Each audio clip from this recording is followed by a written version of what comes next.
I'm Violet from Clinical Hypnotherapy Australia. Now, in today's episode, I want to talk to you about what hypnosis really is and what hypnotherapy is all about. So let's start with hypnosis. Now, I think many people have quite a skewed idea of what hypnosis actually is. But all hypnosis is simply a deep state of relaxation. That's it. It is a natural state, and it's the state that we are all in every single day, because the hypnotic state is the state you're in just before you fall asleep and just as you're waking up, coming back up out of sleep. That's it. That's the hypnotic state. It's a brainwave state also. So when you are highly functioning, running around at work, your brainwaves are in what's called beta, and they're firing really, really quickly. Now, when you do things like drive, sit down, watch TV, scroll through your phone, read a book, those sorts of activities, those brainwaves start to drop a little bit. They drop from beta into what's called alpha, and they're just starting to slow down a little bit. And what happens then in that alpha brainwave state is that your conscious mind starts to kind of check out.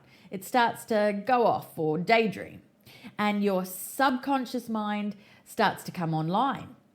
Now, a good example of how alpha brainwave level works is, have you ever had that experience of driving somewhere, especially somewhere that you drive all the time, and you get there and you think to yourself, oh my God, I don't even know how I just did that. I don't remember doing it, and I hope I didn't go through a red light or a stop sign. It's because you've dropped into that alpha brainwave level. And what's happened is your conscious mind has checked out, it's gone off, it's daydreaming, and your subconscious took over because number one, it knows how to drive, and number two, it knows how to get you from there to there because it's something that you do all the time. So it took over. Not necessarily safe, but that's what happens in that situation. So that's alpha brainwave level. Now, the level below alpha is called theta, and that is the hypnotic state. So that's the state you're in just before you fall asleep and just as you're coming up out of sleep. And what's happening here is those brainwaves are slowing right down now, and your conscious mind is kind of checked out. It's off, it's daydreaming or doing what it wants to do. And your subconscious mind is now fully online. It can hear, we can communicate with it. The subconscious has come fully online in that brainwave state. And then the brainwave state below theta is called delta, and that's sleep. And so brainwaves have slowed right down, and your conscious mind is checked out completely. It's gone to sleep. Your subconscious is still online, or at least for a little bit until you go into deep sleep. So that's it. That's all hypnosis is, that super relaxed state, teetering on the brink of sleep. But because when you're in that hypnotic state, your subconscious mind is fully online, and that's where we do our work as hypnotherapists. So that's why we put you into hypnosis, because your subconscious mind is fully online, and that's where our job as hypnotherapists begins. Now, to put you into hypnosis, we don't need you to be relaxed. Hypnosis will bring about relaxation, but we don't need you to be relaxed to get you there. As you can imagine, as hypnotherapists, we work a lot with anxiety, people who have high anxiety, and you can't say to someone who's anxious, just relax. It doesn't work that way. But we don't need you to be relaxed to get you into hypnosis. Hypnosis will bring about relaxation, but we don't need you to be relaxed to get you there. And when you're in hypnosis, your conscious mind might do one of two things, or it might do both. So when you're in hypnosis, your conscious mind might check out completely, go off and start daydreaming. And you might kind of go off into your own little world and then kind of come back to your hypnotherapist's voice and think, oh, no, what did he or she just say? I've missed it. And that really does not matter. Now, the other thing that your conscious mind might do is that it might chatter to you.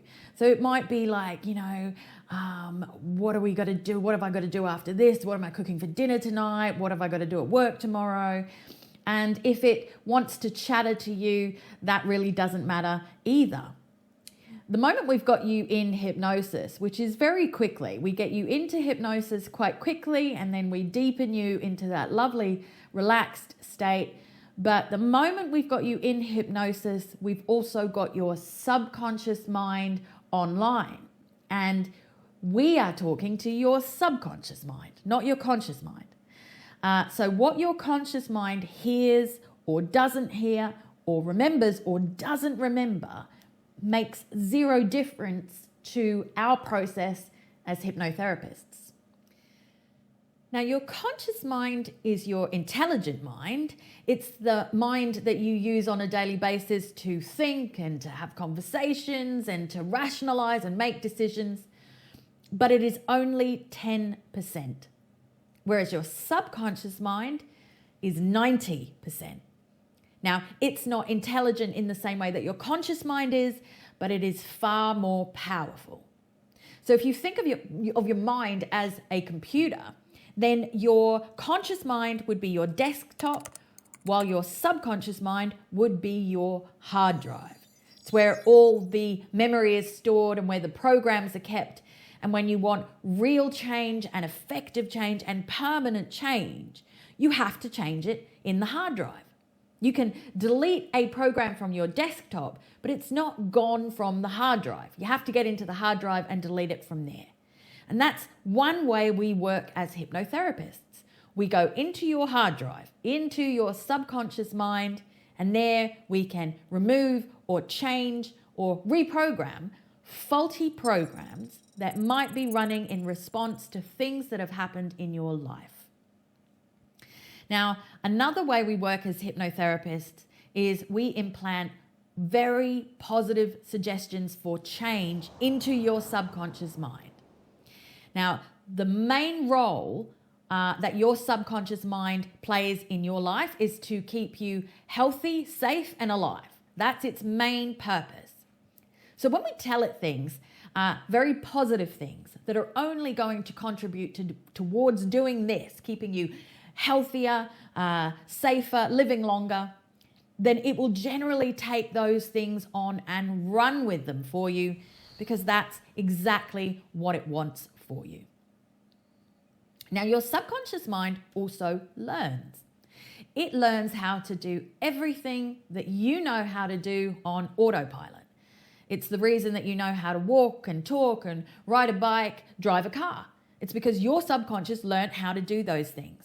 And once it got it, and you don't have to consciously think about those things anymore. You just do them on autopilot. You know, when you get into your car, you don't have to consciously think about the act of driving anymore. You just know how to drive. You might have to think about where you're going, but you don't have to think about the act of driving itself. Your subconscious mind learned how to do that, and once it got it, and now you can just do it on autopilot. And so when we implant those very positive suggestions for change, the more your subconscious mind hears those positive suggestions, the quicker it learns that that's the new way. And once it's got it, and you don't have to consciously think about it anymore.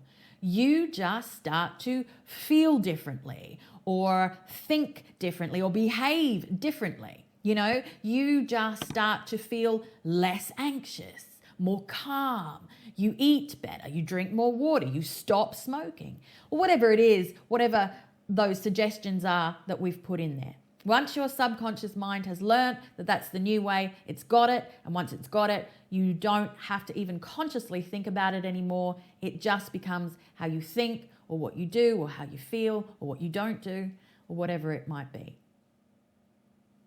And this is also the difference between hypnotherapy and other forms of therapy. So other types of therapy like counseling and psychology, psychiatry, all of those sorts of therapies only generally work with the conscious mind. And then when you're only working with the conscious mind, you're only effectively working with 10%. Whereas with hypnotherapy, we work with 90%. We work with your subconscious mind. And as a result of working with that more powerful and all-encompassing part of your mind, we generally get more powerful and all-encompassing results. You know, we can't take away things that have happened in your life, but we can change the way that you feel about them, and we can also remove or greatly improve the outward symptoms that you might be experiencing as a result of things that have happened in your life. And those outward symptoms will usually be things like depression, anxiety, fears, phobias, habits, addictions. These are the types of outward symptoms that with hypnotherapy, we can quite often remove or at least greatly improve. And it's all because we work with the more powerful, all-encompassing part of your mind. And as a result, we get those all more powerful, all-encompassing outcomes and results, and usually quite quickly. Now, please stay tuned, because in the next episode, I'm going to talk to you about how your subconscious mind works when it has an emotional reaction to something it doesn't like, and why it will then sabotage you as a result of that. So stay tuned.